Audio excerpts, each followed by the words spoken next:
Imagine you are tasked with building a multi-billion-dollar, hyper-advanced supercomputer. Okay. You gather all the greatest engineering minds on the planet, right? You develop processing power that would have looked like pure magic to a human being even 50 years ago. Right. Totally unprecedented stuff. And what is the very first thing humanity decides to use this miracle machine for? Simulating a bad date on the Titanic. Oh, wow. Yeah. Or, maybe creating a virtual reality environment where you can hook up on the Mayflower. Exactly. It's so absurd. I mean, it sounds like a joke, but it actually perfectly isolates the tension of modern life. We have access to this, dystopic, godlike technology, deep historical legacies. And just a constant chaotic churn of internet culture. Yes. And we're forced to process all of it simultaneously on a random Tuesday. The human brain simply was not wired for this level of relentless, high-definition absurdity. Which is exactly why today's deep dive is dedicated to you, the listener, trying to navigate this daily flood of intrusive thoughts. We're looking at the modern world through the lens of a guy named Fahim Anwar. Right, and Fahim has a really fascinating background because he made this massive, highly unusual career pivot. He went from the structured, mathematically precise world of aerospace engineering directly into, well, the unpredictable, deeply subjective world of stand-up comedy. And that transition provides such a unique analytical framework.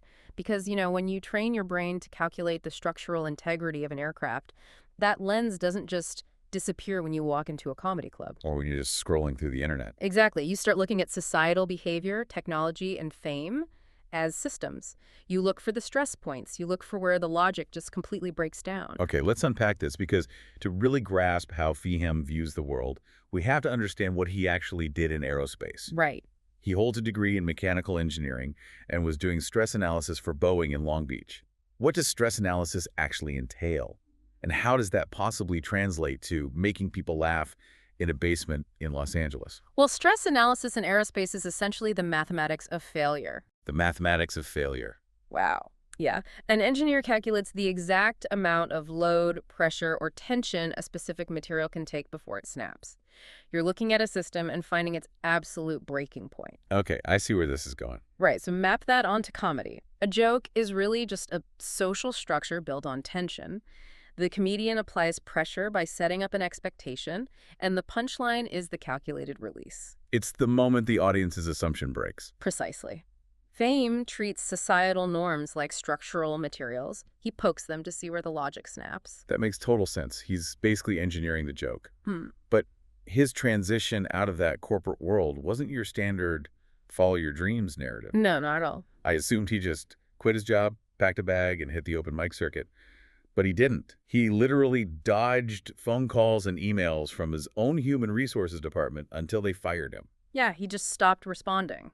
I have to push back here, because how does an analytical, mathematically precise engineer justify ghosting his employer? Yeah. I mean, that just sounds irresponsible. Not if you look at corporate employment like a giant circuit board. Okay, how so? If Fahim simply flips the switch and resigns, the circuit breaks, and the output is $0, he walks away with nothing. Right. But by studying the system's rules, he realized that if he rerouted the current by refusing to officially quit but also refusing to work, he would eventually trip the termination breaker. Oh, and being fired automatically triggers the state unemployment benefit circuit. Exactly. He didn't just leave his job. He re-engineered his exit to secure a severance package that funded his early comedy career. He weaponized the bureaucracy against itself. That is incredible. And he takes that exact same cold analytical lens and points it directly at the absurdity of modern technology, doesn't he? Oh, absolutely. We constantly hear these grand, terrifying narratives about artificial intelligence, that the machines will become sentient, rise up, take over the power grid. Right, the whole sci-fi doomsday scenario. But Fahim looks at it and sees something entirely different. He sees the comedy in the mundane reality of tech. He strips away all that cinematic majesty. Like with Waymo, right? The autonomous driving company. Yes. Instead of picturing a Terminator-style hive mind, Fahim envisions a highly advanced self-driving car suddenly experiencing a very petty, very human existential crisis. I love this. He imagines the car just stopping in the middle of an intersection and declaring, you know what, driving isn't really my main thing. I rap. Right. It completely deflates the intimidation factor. We build these monolithic technologies, and then we immediately project our own bizarre insecurities onto them. And he points out a similar phenomenon with those Boston Dynamics robot dogs. Oh, those are terrifying. The headless metallic quadrupeds that move with that unnatural agility. Yeah, they deployed some as security patrols at an apartment complex in Atlanta. And Fahim noted that the residents didn't cower in their homes. No, what did they do? They went outside and started talking to it. What's fascinating here is how quickly primal human behavior neutralizes advanced technology. Right, because the engineers in the lab probably assumed these robotic dogs would project authority and surveillance. Exactly. But the residents in Atlanta instantly tried to socialize with it. Fahim imagines the robot dog getting dapped up by the guys in the courtyard, maybe someone putting a gold chain around its neck. The technology is cutting edge, but human nature pulls it right back down to a block party. We simply refuse to let the future be sterile. But that intersection of human impulse and high technology gets incredibly dark when he brings up virtual reality. Yeah, it takes a weird turn. Because this isn't just about robots on the street, it's about where the internet is heading with concepts like gooning. Right, which is this marathon edging culture where people enter a trance-like state consuming media for hours. Fahim pictures the logical dystopian endpoint of VR intimacy. He maps out a scenario where virtual reality companies start utilizing historical tragedies as novelty backdrops for intimacy. The technology exists to render perfect, one-to-one digital environments.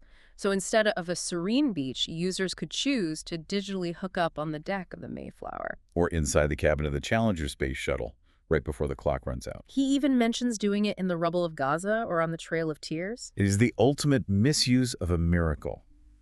We construct the most complex digital architecture in human history, and we use it to overlay our most base, primal urges onto immense human suffering just for a thrill. It really feels like a glitch in our collective morality. But this concept of the bizarre scale of modern life isn't just limited to the digital realm.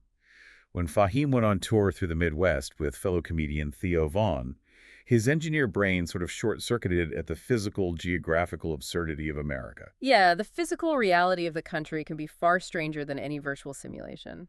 Fahim talked about pulling into the Fargo Dome in North Dakota. Which, coming from the dense, hyper-compacted layout of Los Angeles, the scale of this venue was incomprehensible to him. The building is so massive that their full-size tour buses didn't park outside in a lot. They drove completely inside the stadium. It's a divided indoor arena where you could casually play a full-court basketball game behind a giant curtain completely hidden from thousands of people gathering on the other side. It sounds like playing a gig inside an active aircraft hangar. But the absolute peak of this physical absurdity, the moment where reality genuinely felt like a cartoon, happened in Clear Lake, Iowa. Oh, this story is amazing. They're in this idyllic small town, walking down the street, and the weather is chaotic. There are these aggressive, violent, sustained winds.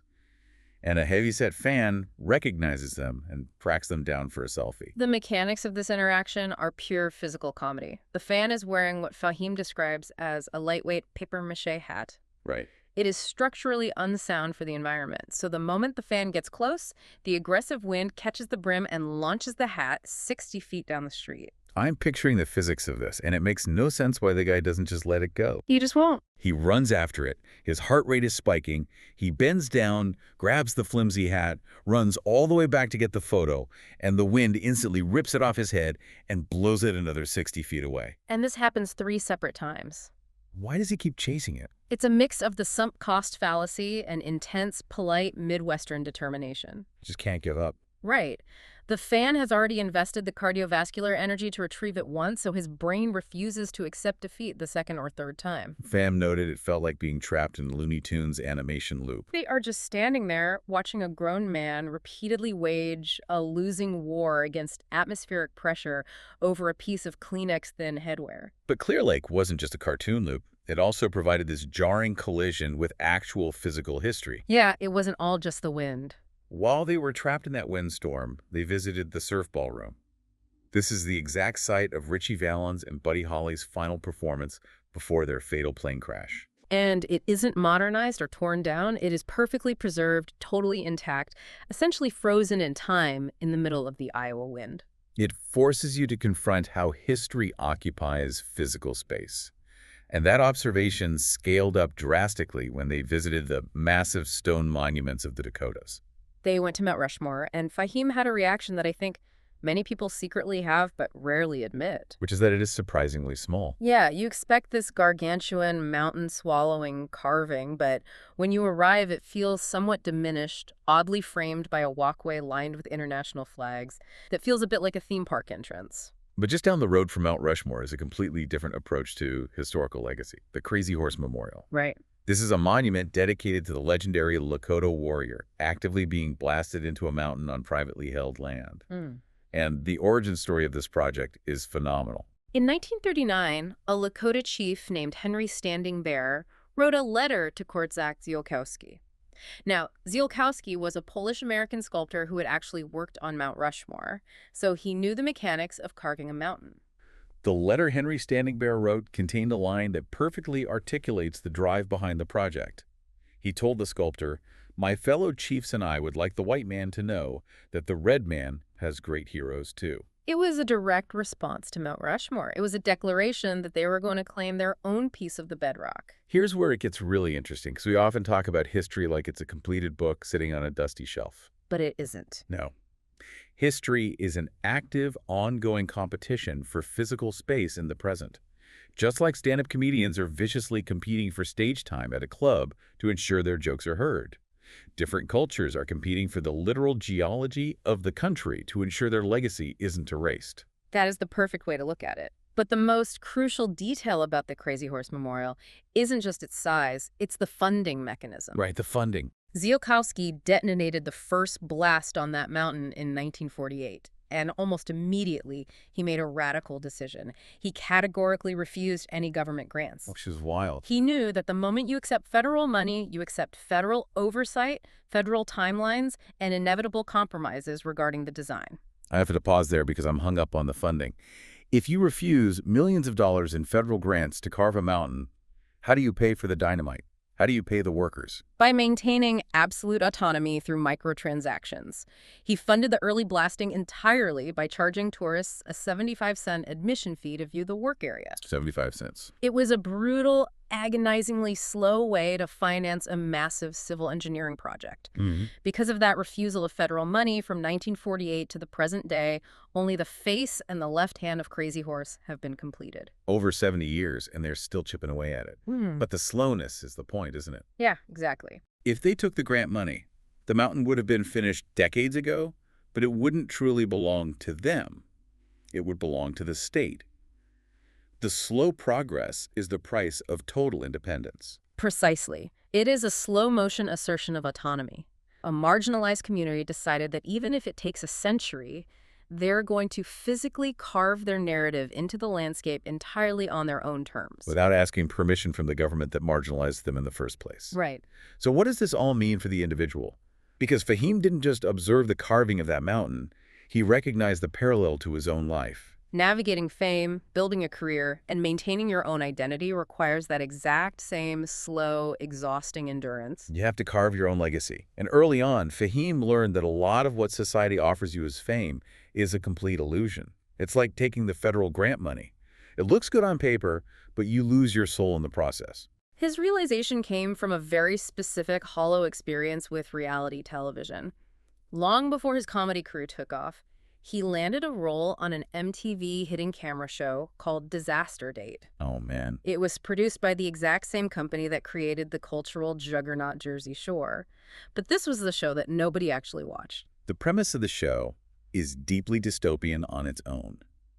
The contestants were paid exactly $1 a minute to sit through a terrible, agonizing date where Fahim was essentially acting unhinged. $1 a minute. You are making $60 an hour to be subjected to psychological warfare for cable television. And the compensation for Fahim wasn't much better, but it gave him a profound education in the mechanics of modern fame. Because he was on television, right? Yeah, he had a certain level of visibility. People would occasionally recognize him in public. He had the fame, but he had absolutely no money, and more importantly, he had zero creative control over the editing bay. He couldn't control the narrative of how he was presented to the world. Exactly. It is the ultimate hollow victory. He realized that being recognized without having any autonomy or financial stability is worthless. You are trapped talking to strangers at a bar who think you are a celebrity, and then you have to go sleep on a friend's floor because you can't make rent. You are famous, but you aren't free. Now contrast that hollow, manufactured MTV fame with the pure validation he sought later in his career at the Los Angeles Comedy Store. Oh, it's night and day.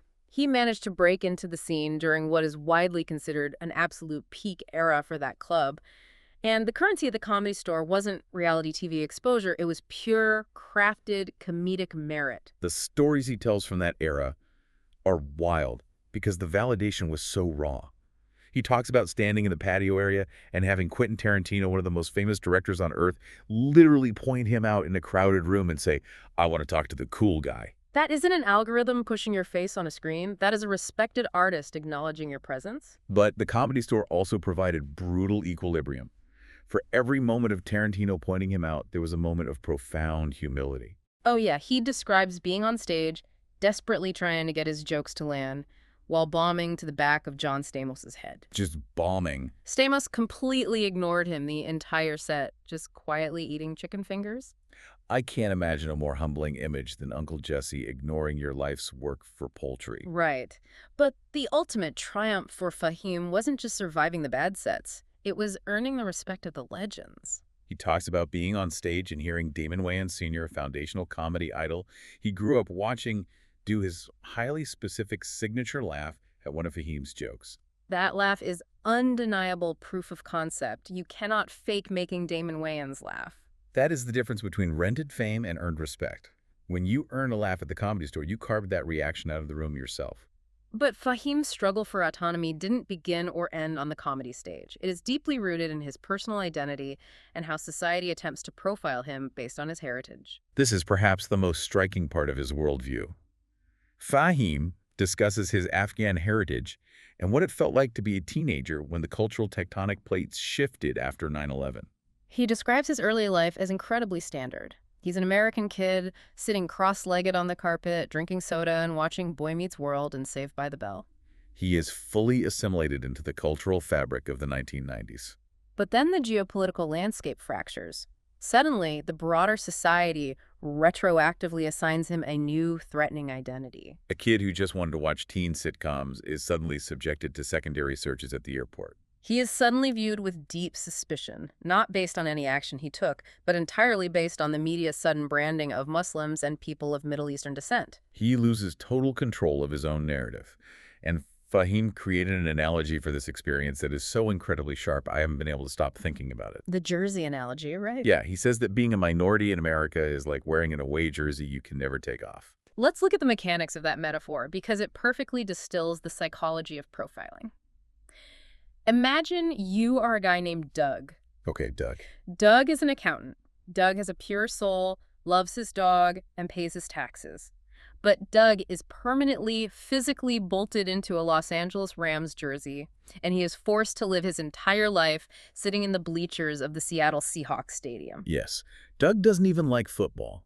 But because he is wearing the rival team's colors, the surrounding crowd treats him with inherent hostility. Exactly. People are yelling at him, spilling beer on him, making vicious assumptions about his character simply because of the uniform he is wearing. And no matter how many times Doug tries to explain that he's just an accountant who likes golden retrievers, the crowd only sees the jersey. If we connect this to the bigger picture, the away jersey is the ultimate loss of autonomy. You are constantly forced to represent a narrative that you didn't write. Society has collectively decided to view you through a specific, prejudiced lens, because it requires less processing power than actually getting to know you as an individual human being. It is the social equivalent of the government trying to rush the mountain carving. They want to slap a label on you and move on. So how do you fight back against a society that demands you wear the jersey? Well, for Fahim, the antidote to a world determined to misunderstand you is aggressive, uncompromised authenticity. That is why stand-up comedy is so vital to him. He refuses to break his life down into 30-second algorithmic clickbait clips. He insists on doing a raw, cohesive 45-minute stand-up hour where he controls every single word, every pause, and every punchline. He creates a closed system where he dictates the terms. In a 45-minute set, you cannot take him out of context. You cannot edit him down to a stereotype. He forces the audience to sit in his reality, listen to his logic, and experience his perspective without the interference of an MTV producer or an airport security protocol. He insists on his own narrative.